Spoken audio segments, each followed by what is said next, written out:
MLA Vivek Venkataswamy మాట్లాడుతూ కుల దురహంకార హత్యలను ప్రభుత్వం సీరియస్ గా తీసుకోవాలన్నారు.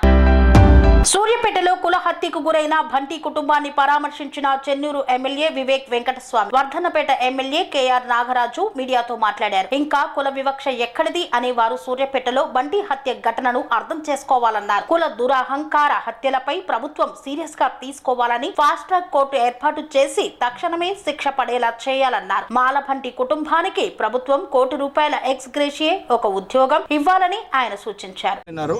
వాళ్ళకు హక్కులు కల్పించమని చెప్పినారు. ఇంత చిన్న విషయము పెద్ద విషయం అనుకో డెఫినెట్లీ, ఎందుకంటే ఇది ఈ సెన్సస్ కావాలి. నేను ఇదే కోరుతున్నాను. ఇంత చిన్న విషయము, కేంద్రంలో ఎన్ని ఎక్కువ ఉద్యోగాలు ఉన్నాయి, రాష్ట్రాల్లో చాలా తక్కువ ఉద్యోగాలు ఉన్నాయి, అన్ని అవుట్సోర్సింగ్లో పోయినాయి. కేంద్రంలో ఇన్ని ఉద్యోగాలు ఉన్నాయి. ప్రధానమంత్రి మోడీ గారు చాలా సన్నిహితుడు మందకృష్ణ మాదిగకి. ఈయన పోయి ఆయన కాలు పట్టుకుంటే రేపే సెన్సస్ చేస్తాడు, ఎల్లుండి పార్లమెంట్లో బిల్ పెట్టి పాస్ చేసుకోవచ్చు. దేశవ్యాప్తంగా ఇది అమలు అవుతుంది. కేవలము ఈ రాజకీయం కోసము ఆయన సొంత సెల్ఫ్ లీడర్షిప్ డెవలప్ చేసుకోవటానికి చేస్తున్నారు. ఇప్పుడు కూడా నేను ఇంతకుముందు కూడా చెప్పినాను, నేను ఏ దళితుల వ్యతిరేకంగా నేను మాట్లాడను, వ్యతిరేకంగా మాట్లాడను. నేను ఇదే కోరుతున్నాను. మనకు ఈ సుప్రీంకోర్టు తీర్మానంలో ఈ 540 పేజీలలో కేవలం దళితుల వ్యతిరేకంగా మాట్లాడడం ఉంది, కానీ ఎక్కడ కూడా కుల వివక్ష ఉంది గురించి 3000 సంవత్సరాల కుల వివక్ష ఏదైతే అయిందో దాని గురించి జడ్జ్మెంట్లో ఎక్కడ ఒక్క అంశం లేదు. యాక్చువల్లీ ఈ ఎకనామికలీ వీకర్ సెక్షన్ ఈ 10% ఏదైతే సెంట్రల్ గవర్నమెంట్ పాస్ అయిందో దాంట్లో లేదు కేటగరైజేషన్. దాంట్లో ఎందుకు ఉండదు కేటగరైజేషన్, దాంట్లో ఎందుకు ఉండదు క్రిమి లేయరు, ఇవన్నీ విషయాలు ఉన్నాయి. అన్ని చోట్ల కూడా మేము ఇదే కోరుతున్నాము. మీరు న్యాయంగా ఏది చేసినా కానీ మేమందరం కూడా సమర్థించడానికి రెడీగా ఉన్నాము. కానీ కాన్స్టిట్యూషన్ ప్రకారంగా చేయాలి. ఇది ఇష్టం వచ్చినట్టు ఎవరో డిమాండ్ చేస్తున్నారు, ఎవరో చేస్తున్నట్టు కాదు. ఇది కేవలము ఇది ఒక రాజకీయం నాటకం నడుస్తుంది, డ్రామా నడుస్తుంది. కేవలము ఎట్లా ఢిల్లీ నుంచి ఏదైతే ఇన్స్ట్రక్షన్స్ వస్తున్నాయో మీరు కూడా చూసినారు. మేధావులు అందరు ఏం మేధావులు సభ అందరూ బీజేపీకి సంబంధించిన వాళ్ళే ఉన్నారు. ఎవరు కూడా సుప్రీంకోర్టు డిసిషన్ చదవలేదు, చదవకుండా అందరు మాట్లాడుతున్నారు.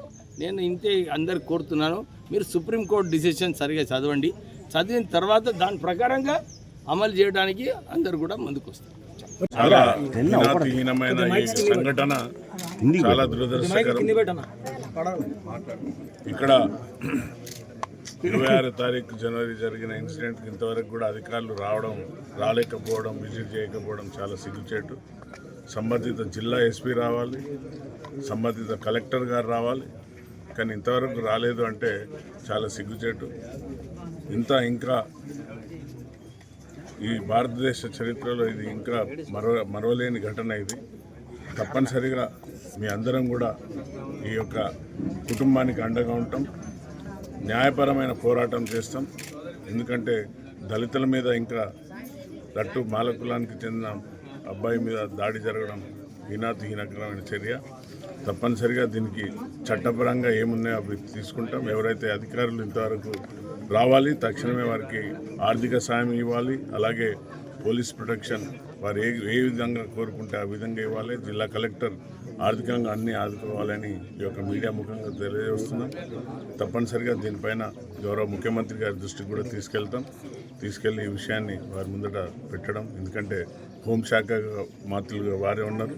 తప్పనిసరిగా ఇలాంటి జిల్లాలో ఇలాంటి మన యొక్క తెలంగాణలో ఇంకా ఇలాంటి సంఘటనలు జరగకుండా మేము అన్ని వర్గాలతో ఏకమై తప్పనిసరిగా ఇలాంటి చర్యలను ఎదుర్కొంటాం.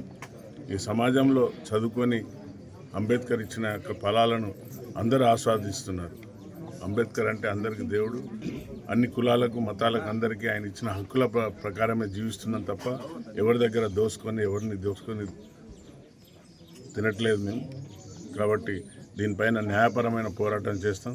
పెద్దలు గౌరవనీయులైన మా యొక్క సోదరుడు అన్నగారైన వివేకానందతో కలిసి తప్పనిసరిగా మేము ఈ యొక్క సమస్యను గౌరవ ముఖ్యమంత్రి గారికి తీసుకెళ్తానని ఈ మీడియా తరంగా చెప్తాను. స్వామి బోధానంద గోసేవ ఆశ్రమం సైథాపూర్. జ్యోతిష్యం, వాస్తుశాస్త్రం మన పూర్వీకులు మనకిచ్చిన వరం.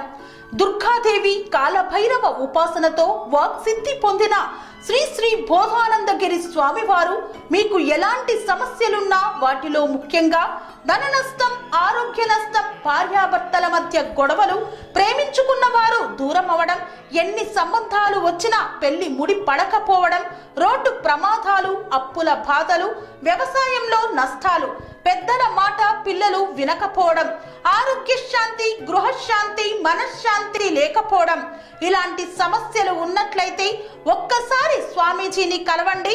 మీ సమస్యలకు తగిన పరిష్కారాన్ని పొందండి. అంతేకాక అన్ని రకాల వ్యాధులకు గోపంచకవ్య మరియు మూలికా వైద్యం చేయబడును. నమ్మకంతో రండి, ఆయురారోగ్యాలతో వర్ధిల్లండి. మా అడ్రస్ స్వామి బోధానంద గోసేవ ఆశ్రమం, సైదాపూర్, వీరభద్రస్వామి గుడి దగ్గర, యాదగిరిగుట్ట. సంప్రదించవలసిన నెంబర్ 9849213754 మరియు 9618034138.